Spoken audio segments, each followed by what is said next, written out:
Hello and welcome. Now let's try soldering. First, plug in your soldering iron. Second, let the iron heat up. This will take about 5 minutes, so don't rush things up. 3.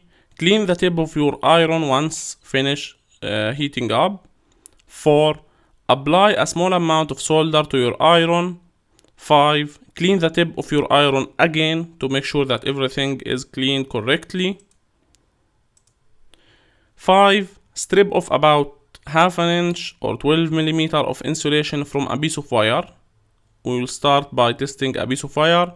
Screw the wire from moving.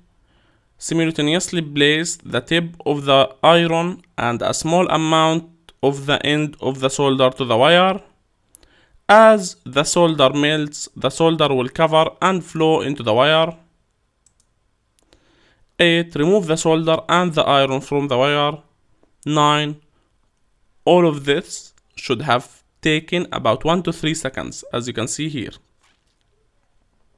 Now we have a soldered wire in about 1 to 3 seconds, and congratulations, you have just tinned your first wire. If it looks like this, then you did tinned it right or soldered right.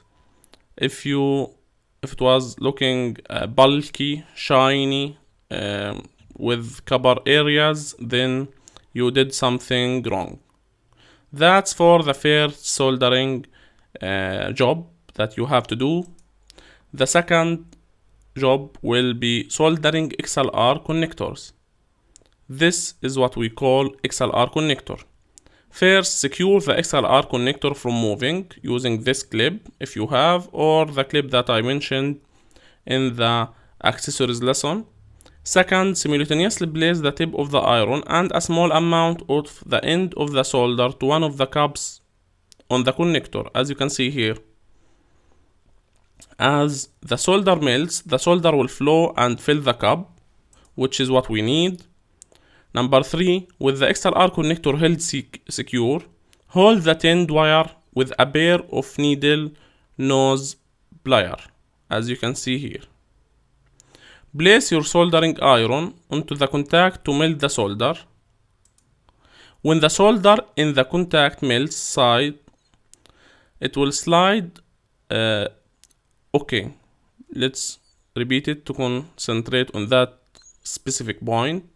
When the solder in the contact melts in this contact, slide the wire into the contact. You can simply slide, as you can see here. It's melted down the copper, the solder. So we slide the wire that we soldered earlier in this contact and keep holding that wire until the heat goes down and it's stick in place. Remove the iron and hold the wire still while the solder solidifies again. You will see the solder set as it goes hard, as you can see here. This means that your joint is done correctly. This should all take around 1 to 3 seconds. A good solder joint will be smooth and shiny. If the joint is dull and crinkly, the wire probably moved during soldering. If you have taken too long, it will have solder spikes. Congratulations, you have just soldered your first connection. You are now on your way to soldering like a professional. Keep practicing, you will get better. You need to keep practicing on items that you don't need so that you can improve your skills and know the exact time that you need to place the soldering iron tip on the item so that it can solder this item correctly. If you have any question, please ask in the Q&A board. Try to practice and keep practicing until you find yourself doing things the right way and getting an amazing result. Thanks for watching this lesson. This is Educational Engineering Team.